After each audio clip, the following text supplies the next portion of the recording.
Salut les amis, bienvenue pour ma nouvelle vidéo. Alors aujourd'hui, encore une vidéo sur le jardin, une vidéo sur les plantes particulières. On va parler des plantes vivaces au travers de son jardin en permaculture ou non forcément. Alors je vous explique tout ça dans ma petite vidéo. C'est parti. Alors, sédum, potentille, campanule, pervenche. Ça va pouvoir le faire ici. Les mérocales plutôt là-bas. On y va.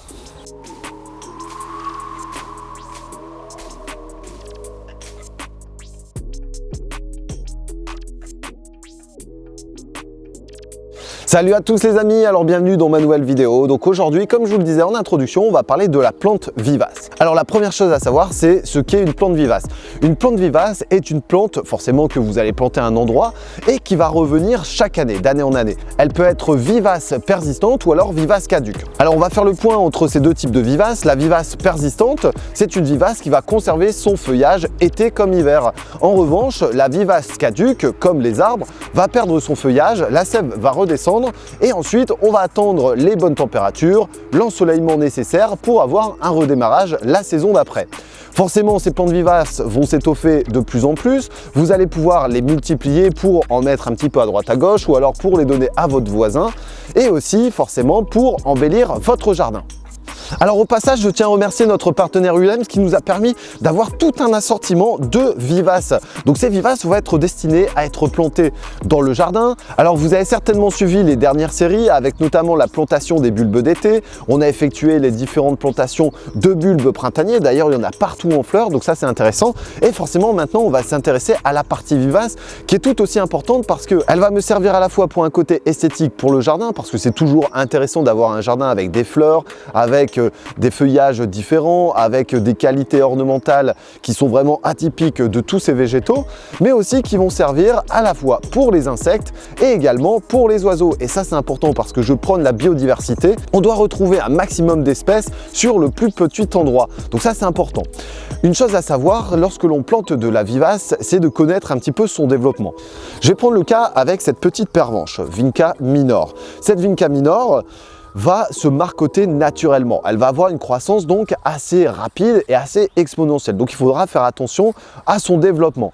C'est une plante qui va, comme je vous disais tout à l'heure, se marcoter. Donc c'est plutôt à tendance couvre-sol. Donc on va la mettre plutôt en bordure de saule-bois qui pourra venir recouvrir un peu tout. Donc là je pense qu'elle va venir sous le cerisier et sous le lierre. Comme ça permettra d'apporter un petit peu un feuillage décoratif et également de la fleur. On va prendre un autre exemple avec ici la campanule. La campanule qui est une plante que j'adore, qui elle va avoir des besoins totalement différents.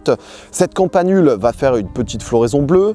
C'est la campanule muralis, la campanule des murs. Donc elle se satisfait d'un sol plutôt assez pauvre. D'ailleurs l'année dernière j'en avais planté et le résultat commence à donner seulement maintenant. Donc là ça va être intéressant. On pourra la multiplier dans quelques années pour pouvoir justement en obtenir un peu plus et pouvoir en dispatcher partout dans le jardin. Alors j'ai également eu des hémérocales. Alors je suis fan d'hémérocales, on va voir un petit peu la couleur. Ça doit être un jaune pâle, donc ça c'est cool. Hémérocalis hybride. Alors l'hémérocale pareil, c'est une plante à croissance relativement rapide. Je vous avais fait également un tuto sur la division racinaire de cette hémérocale qui est très facile et surtout qui va vous donner pas mal de fleurs en période estivale. Des fleurs qui sont d'ailleurs comestibles. On va regarder un petit peu ce qu'il y a. J'ai du sédum. Alors le sédum, c'est une plante grasse. La plante grasse demande normalement beaucoup moins d'entretien, demande un sol qui est assez pauvre et si possible bien drainant. Le sédum va vous permettre à la fois d'attirer tout un tas de butineurs comme le papillon, les bourdons, les cirques et également les abeilles qui vont se régaler des belles lampes florales. Alors celle-ci, c'est une variété que je ne connais pas, donc José Aubergine. Elle a un beau nom. Donc je pense que la fleur va être rose. J'irai regarder ça dans quelques mois. Alors je vous propose qu'on peut faire un petit tour de toutes ces variétés. D'ailleurs, vous allez pouvoir retrouver tout ça dans la description de la vidéo pour être redirigé et retrouver l'ensemble de ces vivaces. Alors, il y en a qui m'ont interpellé, c'est notamment cette potentille, alors que je vais planter au premier plan parce que c'est une petite plante qui va faire des petites fleurs jaunes et qui est assez jolie. Donc celle-ci, je vais la mettre au premier plan. Il faudra justement alterner entre premier plan, deuxième plan, troisième plan, sachant que le premier plan, c'est la strate basse à une hauteur de, allez, on va dire 10 à 30 cm et vous allez monter crescendo pour justement jouer sur les différentes strates. C'est également le cas avec les arbustes, avec les bulbes que l'on a plantés et maintenant avec les vivaces. Alors la potentille, ensuite celle-ci, je ne connais pas. Qu'est-ce que c'est? Un échium, ok. Échium Amenum Red Fever, donc ça doit être un rouge, ça va être super. En plus on voit déjà la petite fleur ici, ça va être chouette. De l'échium, ensuite ici on a une élébore, les hémérocales. Qu'est-ce que j'ai encore? La campanule, alors celle-ci, ça me plaît bien. Je crois que j'en ai deux, parfait, 3 même, super. J'ai de la sauge, ah ouais la sauge, ça va être super aussi. Ça apporte un petit peu le côté odorant, donc il faut savoir qu'au niveau des vivaces, vous avez tout un assortiment de couleurs, du rouge, du vert, du bleu, enfin bref, du jaune, toutes les couleurs possibles. Et ça va vous permettre justement de faire des petites touches un peu à droite à gauche, assez légères, qui sont vraiment très sympas. Je connais pas celle-là, donc c'est la sauge Nemorosa. Ok, bah écoute, je vais tester. Et elle sent un petit peu chouette. Qu'est-ce qu'il y a encore ici? Il s'est caché lui. Alors ici, un fuchsia hybride. Ah super, le fuchsia hybride Cartoni.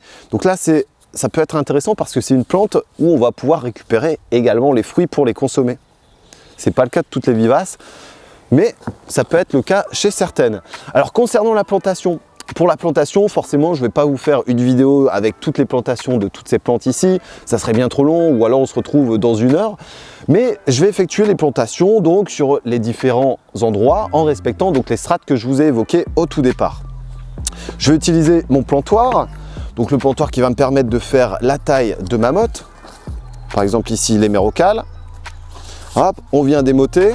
On regarde en même temps le système racinaire. Voilà, on y va doucement pour pas abîmer les racines. Voilà. Bon, le système racinaire ici est très bien développé de cette hémérocale. Il est même très joli. Ensuite, on va gratter un petit peu en surface pour supprimer les parasites qui pourraient être là. Cette terre-là, on l'évacue sur un côté. Et ensuite, on va pouvoir évacuer. Vous pouvez également défaire tout doucement le chignon pour pouvoir avoir un ancrage qui soit plus important. On va regarder avec une autre plante parce que là, ici, il est très très beau. On va regarder maintenant avec une autre plante, donc la campanule. D'ailleurs, je vais devoir la bassiner. Alors, je vous conseille de faire ça, surtout que les jours chauds arrivent. Je vous conseille de bassiner la plante pour avoir justement un stress hydrique qui est moins important. On va gratter également en surface. On voit que l'appareil racinaire est bien formé. On va pouvoir défaire le chignon, la planter et observer ces belles florescences dans pas longtemps. Concernant la plantation, en fonction de la taille du godet, ici c'est des godets quasiment 8-8-7 ou alors 10-10-9. Donc il faudra adapter forcément le trou de plantation par rapport à la taille de votre contenant. Et ensuite, vous allez émietter, pas d'engrais de fond à apporter ici.